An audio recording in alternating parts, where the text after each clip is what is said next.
So, Tom, last week, we talked a little bit at the beginning about, who is it, Sir Richard Branson going into space.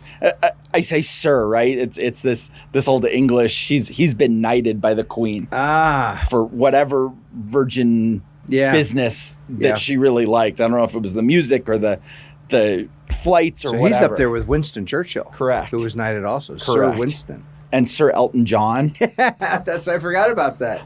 You're right. So anyway, Richard Branson last week went up into space. Or claimed to go into space. Some people say, was it high enough? Jeff Bezos in particular said he didn't go high enough. He didn't go the universally recognized 100 kilometers, about 60 miles, 62 miles into space. And this week, Jeff Bezos went up in his rocket.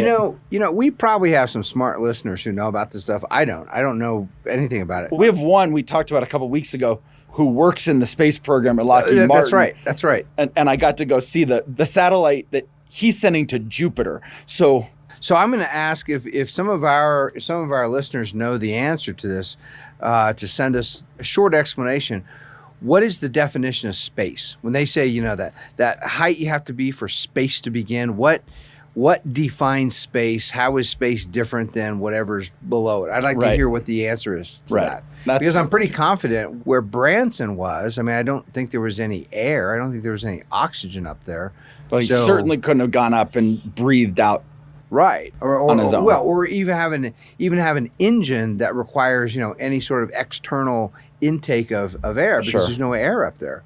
So I'd be curious to know what space is, just for my own edification. That's interesting, because last week we also talked about the balloon option. That's right. And the balloon probably does require some oxygen. Yeah. Right? How does that... And is that going into space? Well, it's going really high. It's going 30 to 35 miles above sea level. Earth, or maybe it was 30 to 35 kilometers. I don't remember. Damn above metric Earth. System. Yeah, I don't. It's so inconsistent. I don't know.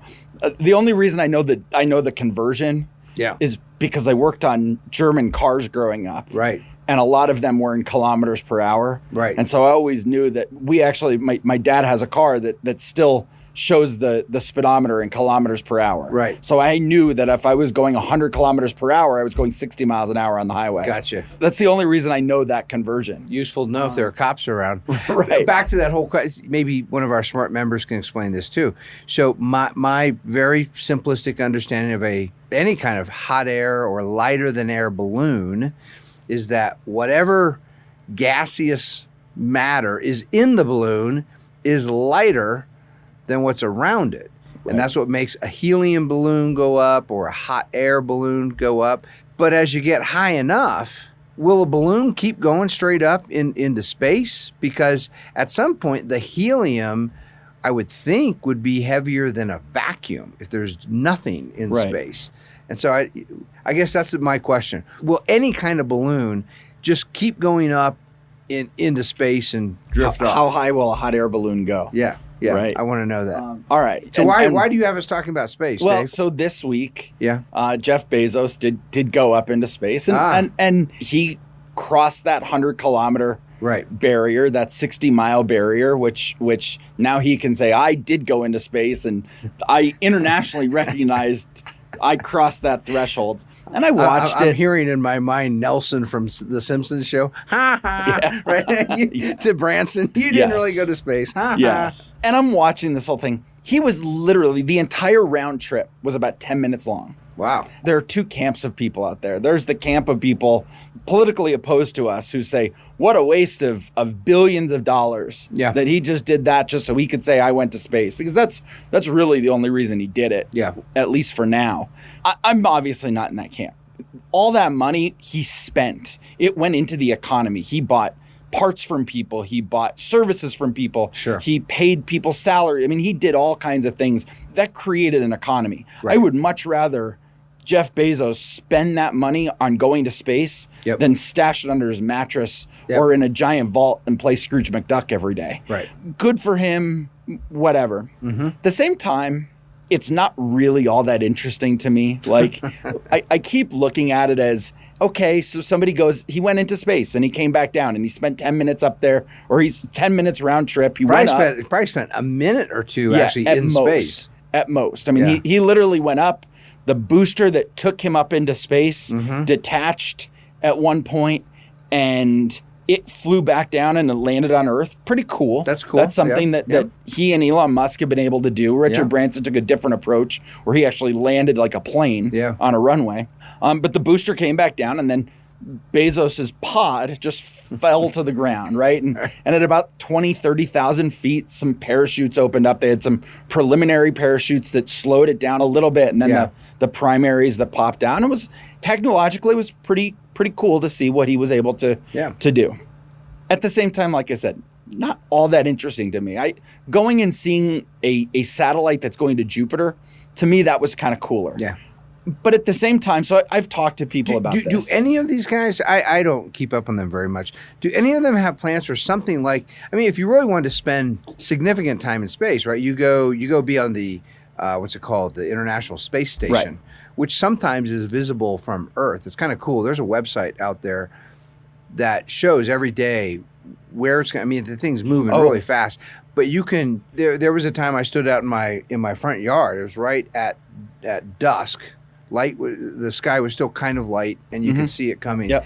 But is there any idea for something like that on a commercial basis where someone could go spend a week in space? That's been what people have told me. And when I say to people, why should I care about Branson or Bezos or Musk going to space? Musk is a little bit of a different circumstance. Musk has this objective of landing on Mars and colonizing Mars, and more power to you. If that's what you want to spend your money on, more power to you. I'm cool with that. The idea of Bezos just going up into space and coming back down, so what?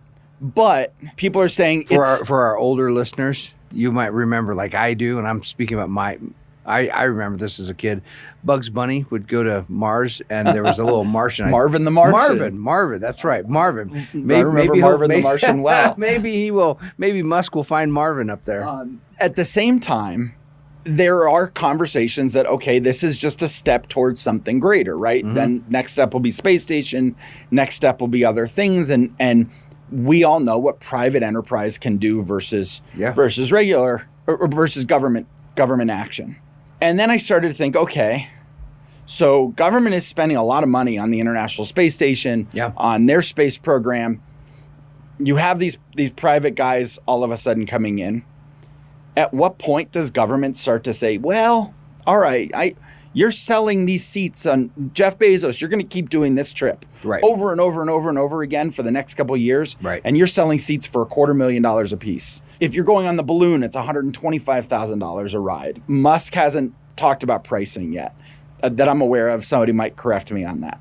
At one point, government's going to say, well, okay, you can do that, but it better be safe. it better be okay. You don't do anything to screw this up. Don't do anything to threaten people's lives. If you lose just one life, this isn't worth it.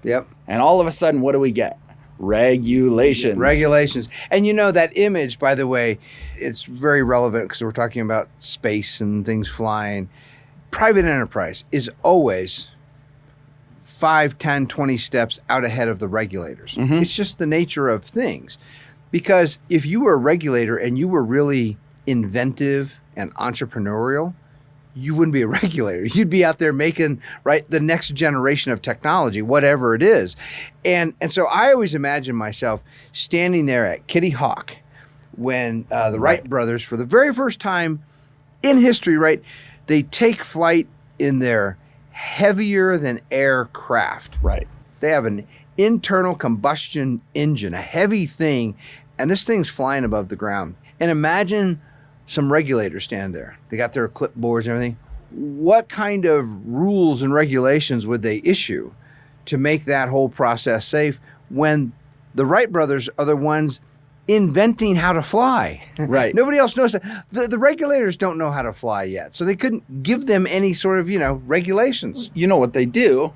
They turn to the Wright brothers and they'd say, can you write Can you help us write the regulation? That's right. We don't know anything about flight. That's right. We don't even understand what you just built. Right. But we got to regulate it. This is that I think we've talked about this story on a podcast before, but there was a government funded group trying to create an airplane at the same time the Wright brothers were. That's right. Yes. And absolutely. and they were well funded and they were the best PhDs from the best universities. Yep. And they came up short. Yep. The Wright brothers did it before them. Mm-hmm. So, operated out of a bicycle shop. Right. So clearly the Wright brothers knew more about this than the government did. Yeah. So what would the government do? They would turn to the Wright brothers and say, okay, we need to make sure this is safe for everybody else to do. Right. And therefore help us write the regulation.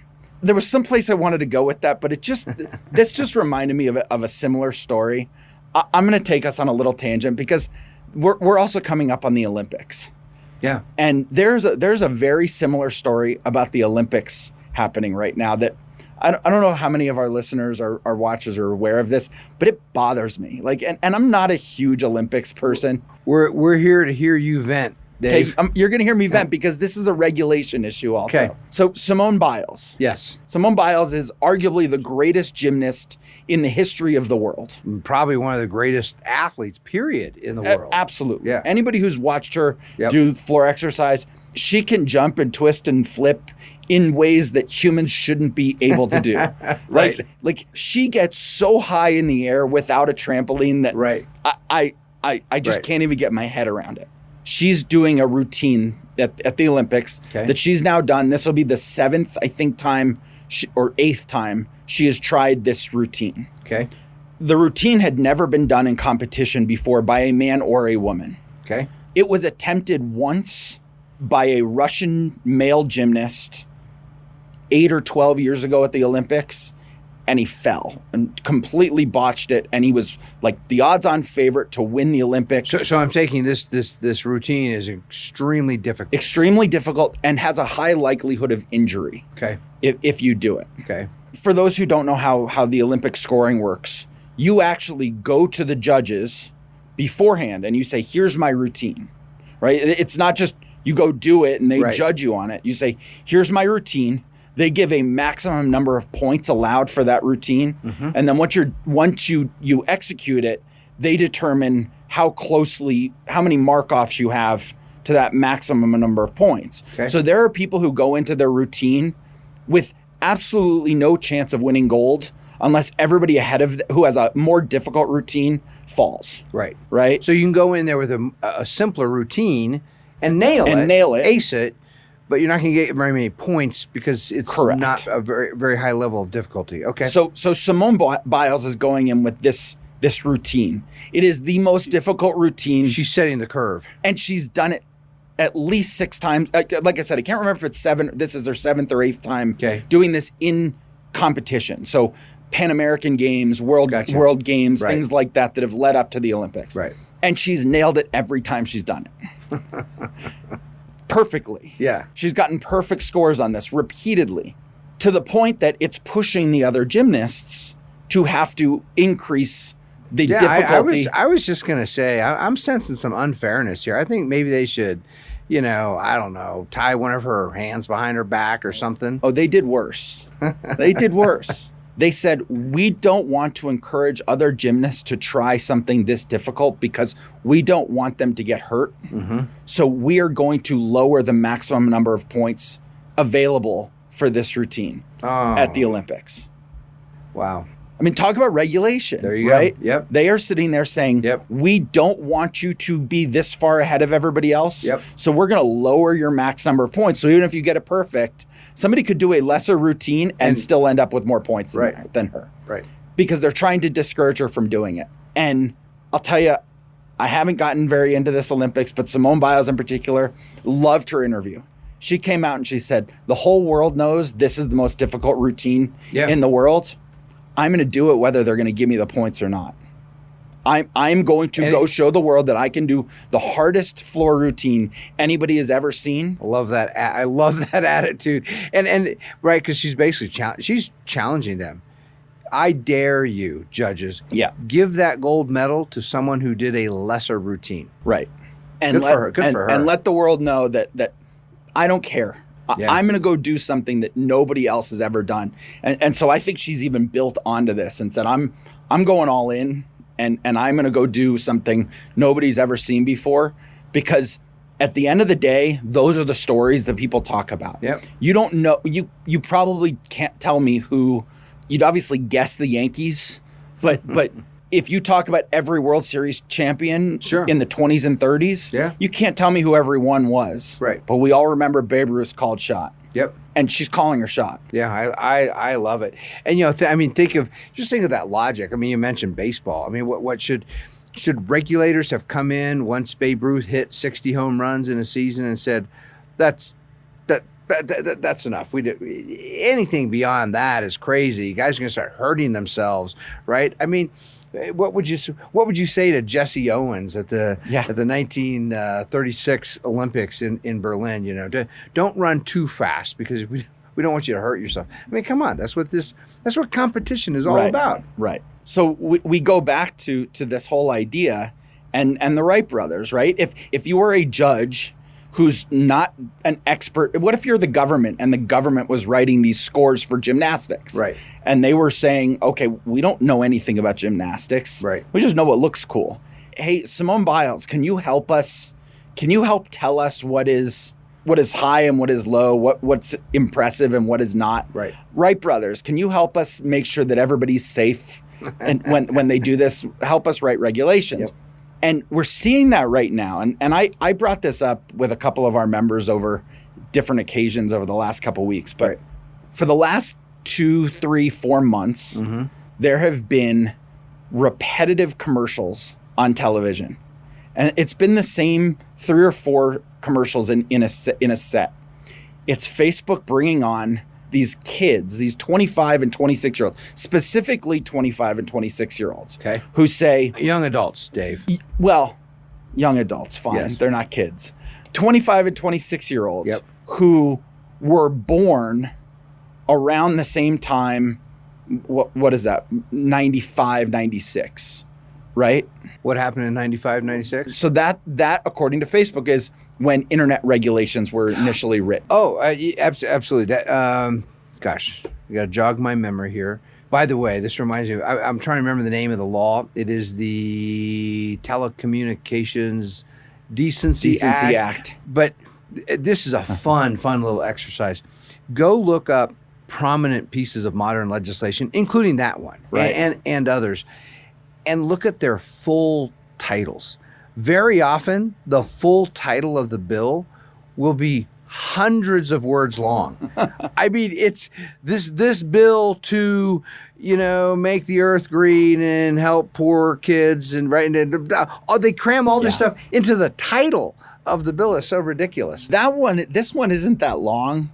What makes the story about the Telecom Decency Act or whatever it's called is that the primary purpose of the bill, a lot of the things that we're talking about today as legislation are still left over from that, but the primary purpose of the bill was thrown out by the Supreme Court. Right. So the rest of the bill remained, but the primary purpose was thrown out, which just shows how backwards the whole system has become. Yeah. But so Facebook's running these ads, and they get these 25 or 26-year-old young adults, and they go in and they say, growing up, the internet was amazing. I got AOL and dial-up internet, and I then got AOL Instant Messenger, AIM, where I got to message my friends from all over the country, and we could chat over the internet. And then I got Facebook when one guy says, I got to 7th grade and I couldn't wait to get my Facebook. Right. Notice they already point out Facebook's rule is you have to be 13 to have a Facebook account. Okay. So they make a point. When I got into 7th grade, a lot of people turned 13, 7th, 8th grade. Yeah. When I got into 7th grade, I got to get my first Facebook account, and I couldn't wait. As if people younger than 13 didn't have Facebook accounts. Right. But that speaks to how Facebook is trying to build a narrative. Well, so what's the point of these ads? They get through this whole ad, and they say, it's been 25 years since I was born. It's also been 25 years since we've had any updates to internet regulations. Don't you think it's time?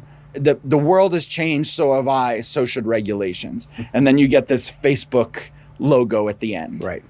it's worth pointing out all of these things. The legislators don't know what to do with with internet regulations. So Facebook's saying, we think we should have regulations, and you should ask us how to write them. Yes. Well, first thing, for my first response to that is I highly doubt that that's true, that there have been no changes, because even though you have that law, chances are that law has been amended. More importantly, what that law does is it empowers the FCC, the Federal Communications Commission, I believe. Right. And it authorizes the FCC, the bureaucrats there, to write regulations. And I guarantee that they've been very busy creating regulations over the last 25 years. But the bigger point is this call for regulations. Here you have a private business. I mean, this gets real murky. It is a private business. It is not a government agency. Facebook is a private entity. But at the same time, it has received certain benefits from government, certain forms of legislation that have made it possible to do things that other kinds of publishers can't do, as well as tax breaks and grants and credit and things like that. So it's a private. It's what we call cronyism, right? Yes. It's a private business that is benefiting in all kinds of ways from certain government perks and favors and privileges like that. But the big point is, here's this private business asking for more regulations. Now, the free marketeers in our audience would probably wonder immediately, well, why? Why would any business want regulation? Means power and control over your business. Why would they want it? And here's one of many dirty little secrets to regulations. Precisely because the regulators, the bureaucrats, they're typically trying to regulate and control things they don't understand. And so they invite in the most accomplished in a certain industry. Mm-hmm. And they ask those accomplished, successful business people, help us write the regulations. And those business people are all too happy because they write the regulations in a way that give advantages to themselves and make it really hard on either existing competitors or, more often, make it cost prohibitive for someone to start up a next generation of competition. Right. You know, it's interesting. The best comparison I could think of is, and neither of them have spoken about this outright. So I'm reading between the lines a little bit on just interviews I've watched and things I've read. But go back to the space program. Elon Musk has been a fairly significant proponent of less regulation on things in general. Let's not get it mixed up. He's a crony also, right? Tesla has benefited and Solar City has benefited greatly from government programs, and he takes advantage of those every chance he can. But he's advocated for less regulation. Jeff Bezos, on the other hand, who's also benefited greatly from cronyism through Amazon, Jeff Bezos would probably be more likely to advocate for regulation because he has this idea of just taking people up into space and bringing them back down. Elon Musk is trying to go colonize Mars. What's going to slow Elon Musk down? Regulation. Regulations. What's going to benefit Jeff Bezos' business more? Regulations that keep Elon Musk from going and doing something that makes what Jeff Bezos is doing look puny, right? I heard somebody on the news this week, on the business news this week, that were talking about this. They said what's interesting here is 10 years from now, we're going to look at what happened today as the iPod. Like, who carries an iPod anymore? It's insignificant. It's not even a part of culture anymore. We knew what it was. Now it's built into this better device in an iPhone. I think regulation is what stops that. I think where this commentator mixed up is because of regulation. They can keep the iPod relevant for a whole lot longer if they choose. That's right. And that's what Jeff Bezos is going to advocate for. Right. I think you're absolutely right. So all this points to the bigger subject of regulation itself. I don't know that we've actually addressed this. It's one of my favorite topics. on the podcast. I mean, let's dig into this a little bit. And let's note for those who are digital subscribers, this was our case study this month. Yes. So our chapter members have, in many cases, had some pretty significant conversations about this. Right. So we're gonna try to veer away from sort of the foundations of the ideas of regulations and take what was on that case study and really try to build upon it. If anybody wants that sort of initial stuff, go back and watch the case study. Yeah. I think for ordinary Americans, millions of them, when they hear that word regulation, they think, well, that's a law. The government has a regulation, which means the government has a law about something, some activity. I'm either prohibited from doing something by a regulation, or I'm commanded. A regulation tells me I must do a certain thing. This is especially true in the business arena, where regulations will tell you how you have to do things at your business. But there's a really key distinction there that is important for Americans to understand, especially if we are to be successful in building a kind of self-governing constitutional culture that wants constitutional self-government from the political class. And that is the distinction between a law and a regulation. They really are, they're very different things, very different animals. They have virtually nothing to do with each other. I always like to joke about laws. Everyone knows how a law gets passed. Who's ever watched that famous Schoolhouse Rock video that came out either in the late 60s or early 70s, and it has Bill. Bill is a little rolled up piece of paper. He has a little smiley face. One of our chapter presidents actually showed the video. Oh, really? On wonderful. the TV. That's wonderful. At his chapter meeting. Yep. And there's Bill, and he's sitting on the steps of the Capitol, right? And he sings this song, "I'm just a Bill, and I'm sitting here on Capitol Hill." Everybody knows it. And so for the bill to become a law, typically it has to get a majority of votes in the House of Representatives. This is at the federal level. Something similar happens at state governments. And then it goes to the other chamber of commerce, Congress, the Senate, and they have to vote in approval. And typically a president will sign the bill into law. There are a couple of other ways constitutionally can happen, but that's the way it happens typically. And here's what's important about that. That whole process is conducted by elected representatives. Representatives in the House, United States senators who represent the people of their state, the President of the United States, who is an elected representative of the entire country. They're all elected positions. And under the Constitution, there's a really important reason for that. Law, the power of law, is this awesome, potentially terrifying power. It is the power to prohibit and command the lives and actions of citizens. And so the founders' idea, the American founders, they said, number one, we hope that there are very few laws, and the law should be simple and easy to understand. Yep. And the law should be written for the purpose of protecting the individual rights of citizens, and laws should be accountable by elected representatives. Elected representatives should be responsible for the laws. That way, if a bad law gets passed, whether it's unconstitutional or unwise or unjust, many bad laws get passed, we know who to hold responsible in the next election, and we know what to do to change it. We can elect someone new in and boot the person who passed the bad law out. Right. I wanted to jump in real quick because there was something you said. You talked about it being rare. Yeah. And I actually went back and watched the video again myself. It's been, probably 30 plus years since I'd seen it last. How a bill becomes a law? How a bill becomes a law. It's on YouTube. I went back, I found it, I watched it. And there were some little things in there that we don't pay attention to as kids. Right. Right. We pay attention. I'm just a bill and I'm sitting. Yeah.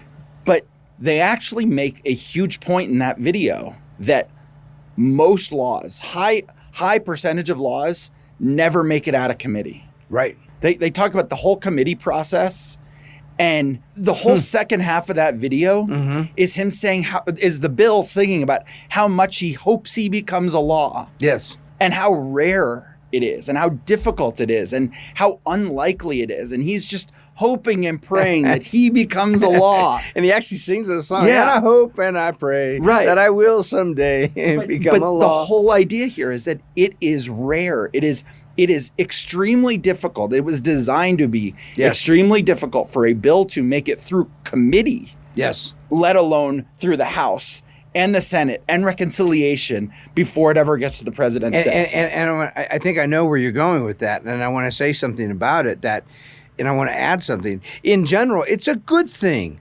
that there are lots of bills proposed and lots of them die in committee because many of them are bad. They shouldn't become laws. We don't want them to become laws. And I'll quibble a little bit with that video. I do recall at the very end, sorry for the, what's it called, where you give away the ending of a movie or a show. The spoiler. Spoiler alert here for those of you you've had 50 years to watch right. this. If you've not seen how a bill becomes a law, I'm about to spoil it. The bill does become a law right at the end of the little video. And everyone's celebrating. And I remember looking at that as an adult thinking, well, that's not necessarily a good thing. Right. We have lots of laws. Arguably, we have way too many laws.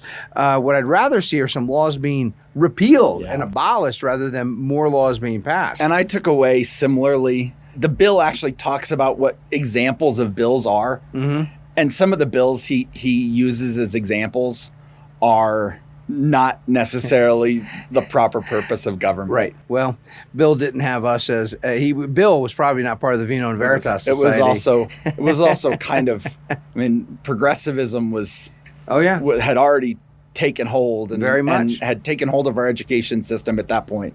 And we know where this came from. And so, think about if most bills die in committee, which they do, on average, over the last, really for the last century and a half, here's one thing that has stayed fairly consistent. There's been some variation, but fairly consistent are the numbers of laws that get passed in each session of Congress. They're not nearly as high as one might think.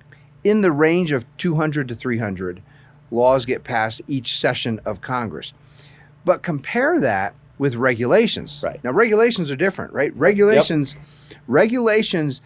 are decrees. They're edicts issued by unelected bureaucrats, which right there, should raise a huge red flag for anyone. Wait a minute. You mean a regulation which has the power of law in a court or in the hands of a police officer? Right? If you're violating a regulation, that regulation has the power of law. You can be arrested for violating a regulation. You can be tried. You can be put in prison for violating regulations. The question was actually brought up during one of our trainings, how that works, right? So people who aren't familiar with the whole system did bring up the question, how can that be? How can something that is not a law be enforced like the law? And the important part to realize in all of this, if people aren't aware, is Congress is passing a law to begin with. Yes. Congress is passing a law to create the bureaucratic agency. And in that law, it's saying this bureaucratic agency has the power to create regulations, impose fees and impose fines and everything else, and has the power of law to enforce them. Yeah, that's absolutely right. In fact, that in itself points to a big subject I don't think we've discussed when we think about the difference between law and regulation. So old-fashioned, traditional constitutional laws typically would prohibit some kind of destructive, harmful behavior like the criminal law, right? Here's the legal definition of theft, and here's the legal definition of kidnapping. There's a legal definition of murder. And then if you're accused of engaging in these things, what happens in a jury trial is there's this definition, and the prosecutor tries to prove that the accused actually did that thing. And of course, the defense tries to push back and say, no, that it's the evidence isn't there. Or the laws will create procedures for things like civil courts Here's how one citizen can sue another citizen for damages and things like that. Traditional laws, think of every state has a criminal code. You can actually read them. An ordinary citizen can open the criminal code. First of all, he can make sense. If you have basic literacy skills, you can actually physically read them. They're intelligible. And more importantly, you as the citizen, you can know, if you want to know exactly what is defined as criminal behavior, you can go read the criminal code. There it is. Now you know what actions have been criminalized. Mm-hmm. Modern regulatory law, or to use the term that's used in the legal world, administrative law, is very different. Many modern laws now start by stating some big grand goal, such as we want clean air, clean water, or we want fair negotiations and relationships between labor and management. And then what that law does, after setting up that goal, the law will say, and we Congress, we are creating this bureaucracy, this agency, this commission, whatever it's called, to achieve that goal. Whatever the great big goal was, the purpose of the agency is to achieve that goal. And if you ask, well, how is this agency going to make sure that we have clean water or clean air or fair negotiations between labor and management within private businesses? And the answer Congress gives is, well, we're giving that agency the power of regulation. Mm-hmm. We're going to staff it with experts, and because we in Congress, we don't know how to keep water clean or air clean or make sure negotiations are fair, right? Any of these things. And so we're going to create this agency, this bureau, staff it with experts, and then they'll pass regulations that enforce the terms of the law, the purpose of the law. And some of these purposes can be really gigantic. There's a law that created the Consumer Product Safety Commission, and its purpose is to create a Consumer Product Safety Commission that will ensure that all consumer products are safe. And then you ask the obvious question, well, what counts as a consumer product? And anything can be bought and sold. Well, does Jeff Bezos's flight to space fall under the purview of the CFPB? Right. Very likely. Or Consumer CS. I went to Consumer Financial Protection Bureau, which is just as bad. And here's what happens very often with many kinds of businesses and other organizations and efforts, it'll fall under the purview of multiple regulatory agencies. And so you have all these different kinds of agencies regulating it from different ways. But this is the big difference between regulation and law. These regulations are not passed by elected representatives. And therefore, if you're dealing with some terrible regulation, this happens all the time. Contradictory regulations. I cite in my book, Save the Swamp, one example comes to mind. There was, I think it was a hospital.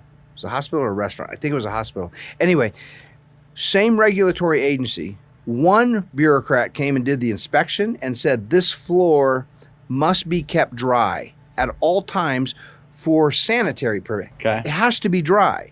And then another regulator came and said this floor must be scrubbed with water and soap twice a day for sanitary purposes.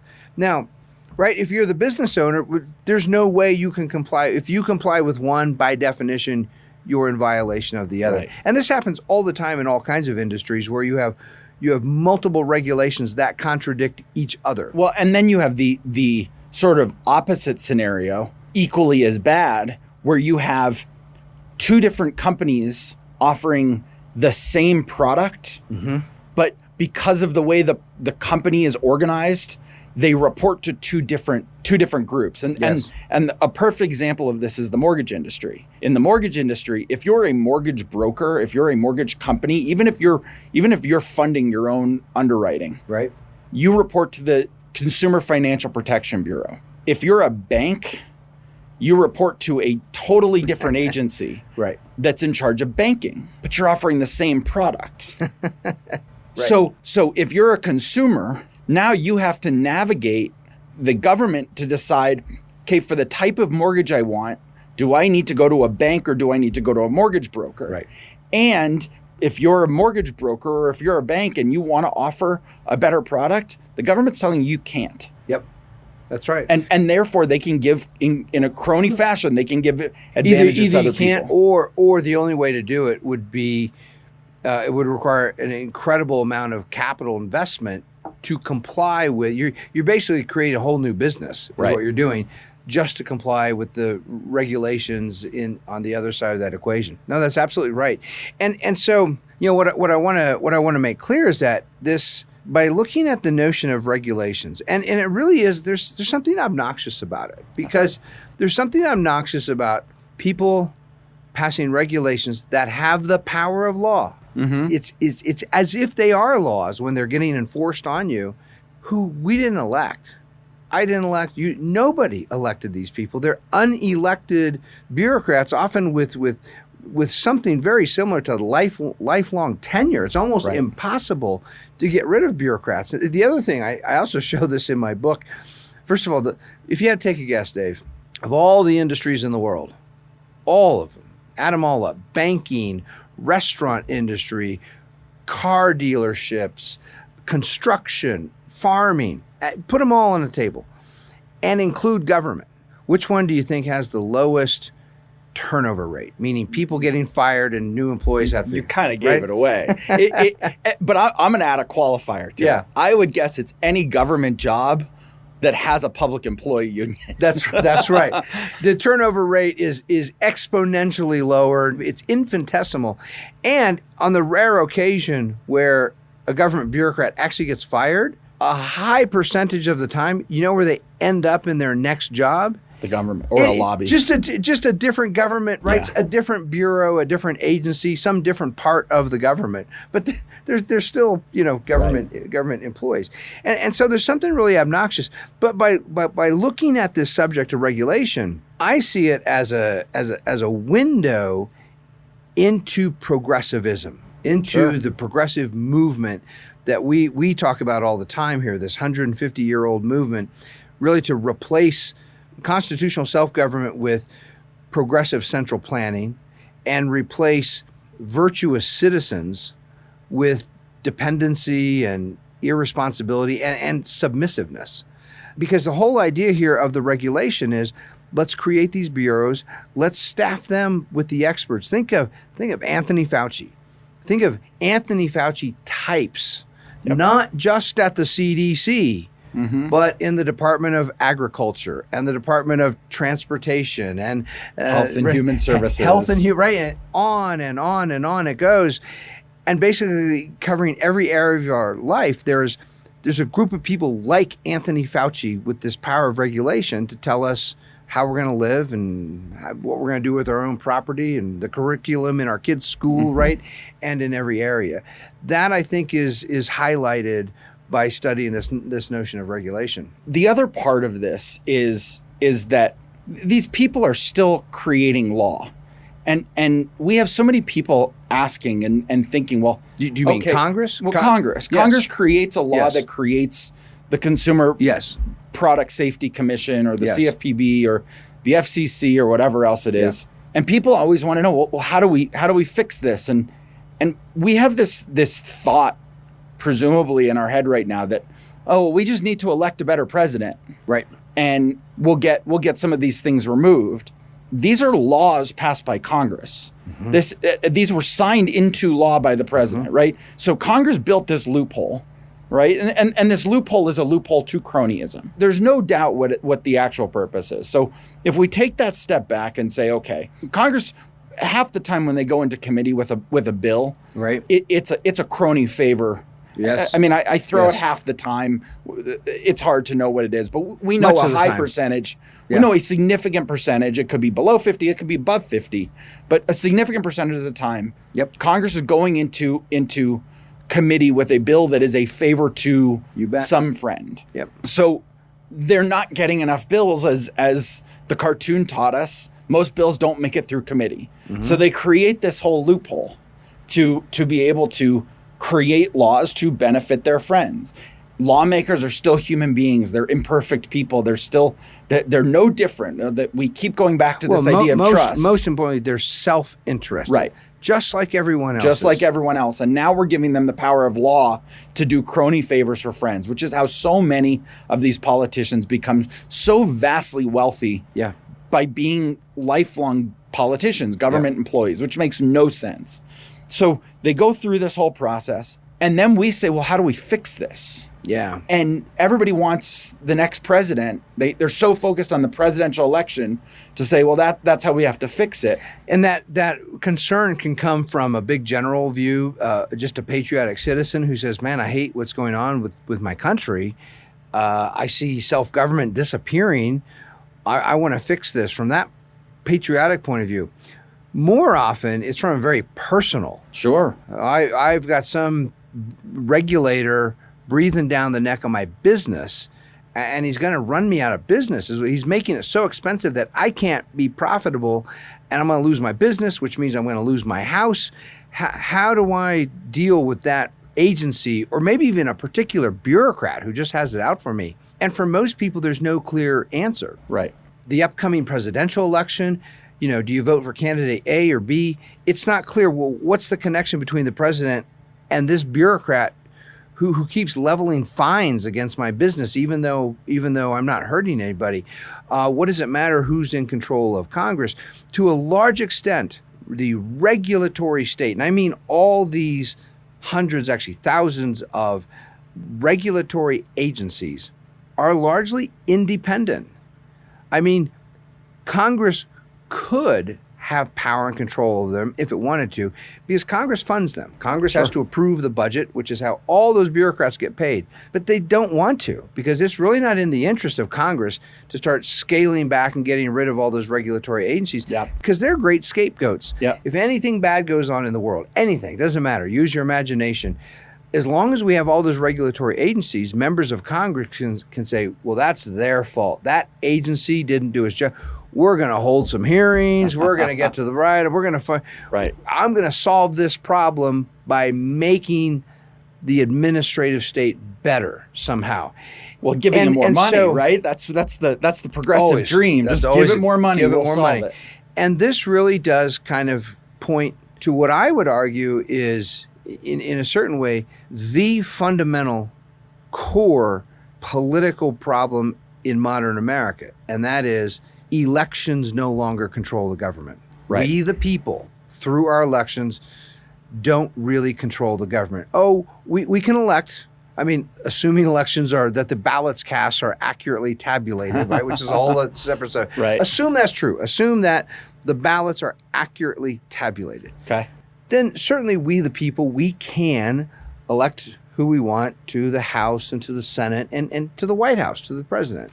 But what does not change is the gigantic, sprawling administrative regulatory state. Right. The Consumer Financial Protection Bureau. Did I get that right?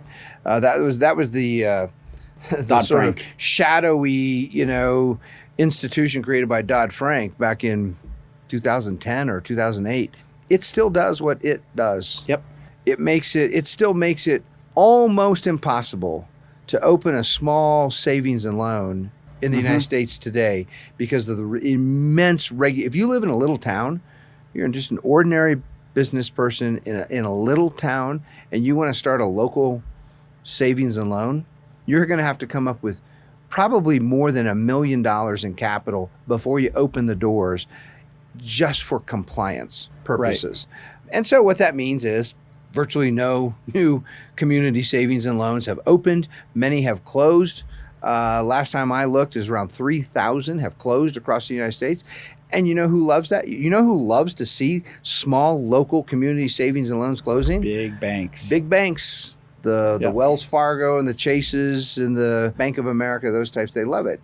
And they're also the ones who sit and help write the regulations at places like the Consumer Financial Protection Bureau. And what also happens, though, that we need to be able to focus on the domino effect of all of this, right? When those small community banks, when those small savings and loans banks close, it becomes harder to get a business loan.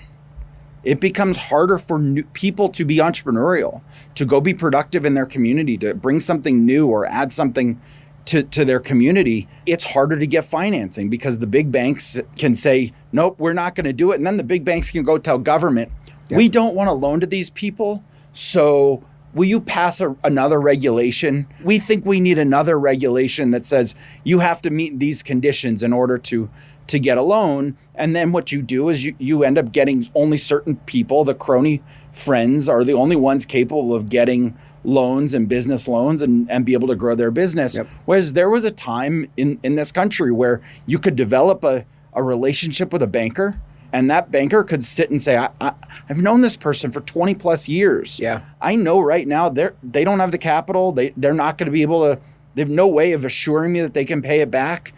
But I have a personal relationship with them, and I'm going to go talk to the president of the bank because I think we should give them a business loan. I think this is going to be a good idea. And so that affects, clearly that has a big economic impact.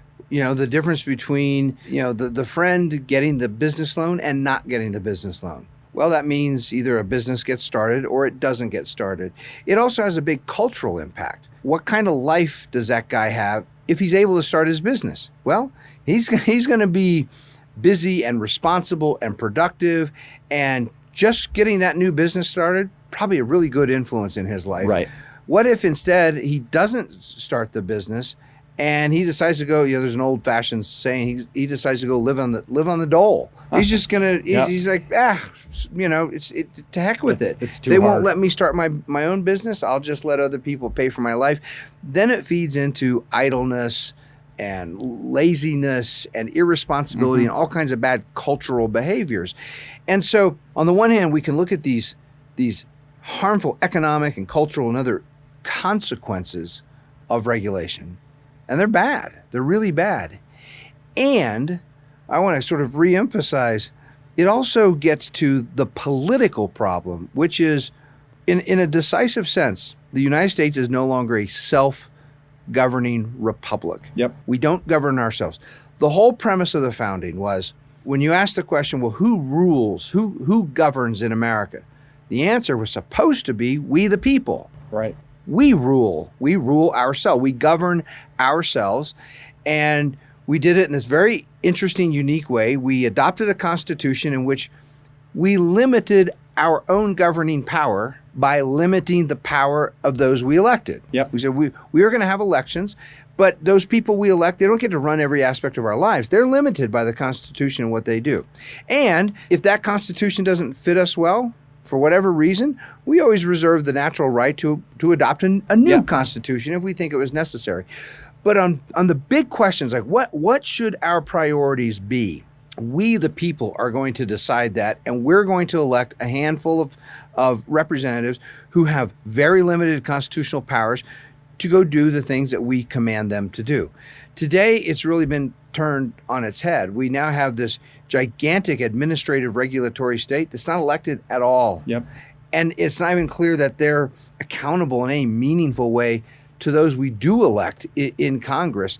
And I would argue that's kind of the political crisis of regulations, is that it represents a loss of self-government. So I want to go back real quickly to, we were going down this path, and I got it started, and you took it to about 95% of where I wanted to go on how do we fix this problem? Yeah. Right? That's the big question, right? It's not going to be fixed by a president. A president doesn't have the ability to just say, there's a law that created the CFPB, but I don't want it anymore. I'm going to throw it out. No, that's what you say is true. I will add this. A president can do much. Yes. A president can bring tremendous public attention to some of these problems and then encourage the public to lobby their senators and their representatives to get rid of those laws. Well, a president can do that. And that's in part where I was going. President can't just do it on his or her own. Correct. Right? At the same time, Congress can. Congress can repeal a law. But right now, Congress has no reason to. There are huge numbers of Americans, vast majorities of Americans on both sides of the aisle who think regulations are necessary, who think that these bureaus, if we don't have the Consumer Product Safety Commission, I'm going to get unsafe toys for my children, or whatever it is, right? So, and that's a whole other conversation that we've had with a lot of people, and we can continue to have, but none of this is going to change. But I'm just laughing because we were just talking about self-government. Right. And think of what that means for self-government.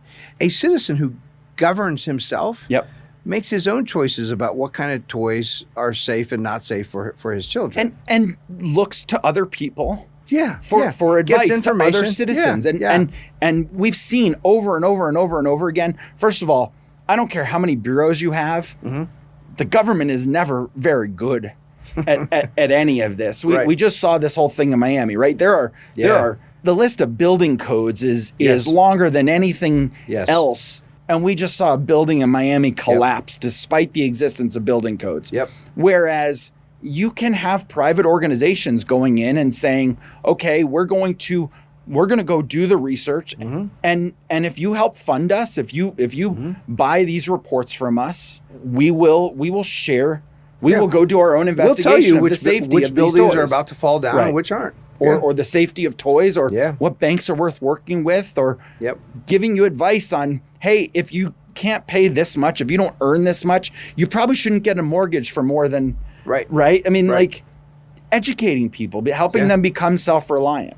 We have to develop a culture of people who want that, who believe in a world where they don't need the government telling them what is safe and what is not, because the government's not very good at it. Right. And so the way to change this is not the next election. The next election is not going to fix all of the problems that are here. Right. The way to change this is to help people understand and to spread the idea across this country of a cultural change that says we can be self-reliant. And when that happens, then congressmen, I don't care who they are, will have to start listening to that attitude and saying, okay, we're going to have to get elected to go change, to go remove some of these agencies. For this simple reason, virtually every politician is a human being, and therefore every politician has his own self-interest. And the number one self-interest for every politician is getting reelected. How do I get reelected? And when they are accountable electorally to a constituency who's largely self-reliant, and is demanding that we get rid of all this regulatory, not just regulatory control, this paternal control, right? As if these bureaucrats are our parents telling us how to live. Get rid of that stuff. Then it becomes in the self-interest of the politician to actually start scaling this stuff back, because the politician will be rewarded by getting reelected. So the reality is this isn't going to happen overnight. Right. This change, this improvement isn't going to happen in one election cycle or two. It's going to have to happen over time, and it's going to have to be a long-term play. And I appreciate, and I still want people to try to get the right people elected and the right people into office. Right. But we have to stop, and we're going to keep pounding this point because we keep hearing from people, it's about the next election, and it's about the next election. And that's what we've been doing. That's what the conservative movement, that's what the Republican Party has been doing for the last, 70 years, 80 years. It's not working. The progressive movement has just become this metastasizing cancer that is spreading throughout the country. And you're right. I mean, it goes way back, right? If we can just get Barry Goldwater elected. Right. If we can just get Ronald Reagan elected, and then if we can just get Ronald Reagan reelected, and if we can just get George Bush elected, and on it goes, right? If we can just get Donald Trump elected, and yet this progressive regulatory administrative state keeps growing and growing and growing. I'm going to repeat what you just said. We need a cultural change and a dramatic, big shift, and these things take some time. We, at the Vino Veritas Society, we are asking fellow citizens to take a long-term view, to adopt a long-term strategy of how to preserve self-government, independence, freedom in this country. It has to be a long-term, because we're not going to get it just looking at the next election. And that's what it means to be a guardian. What it means to be a guardian is not to go tell people your ideas are bad and we're going to win the next election and think, okay, we won. It's to continue to be mindful and continue to be aware and continue to work towards that American idea, I would put to it this recapturing it and then defending it in the long term. I would put it this way: to be a guardian means to be a model of a virtuous citizen. Let other people see what it looks like to be self-reliant and self-assertive and self-restrained. I was just reading ridiculous antics have been happening in baseball, including my favorite team, the Yankees. Right. The fans are doing stupid things, throwing objects at and we don't need to go into the details. The point is, that's not self-restrained. Right. That's irresponsible and reckless and cruel. And, our guardians, we want them to be models of virtuous citizens and then encourage other people to become virtuous citizens, become self-reliant, become self-assertive and self-restrained. And help them understand what that means. That's right. And that's why we will continue to be the guardians. Absolutely. For a long, long time. Nos somos custodes. Yep.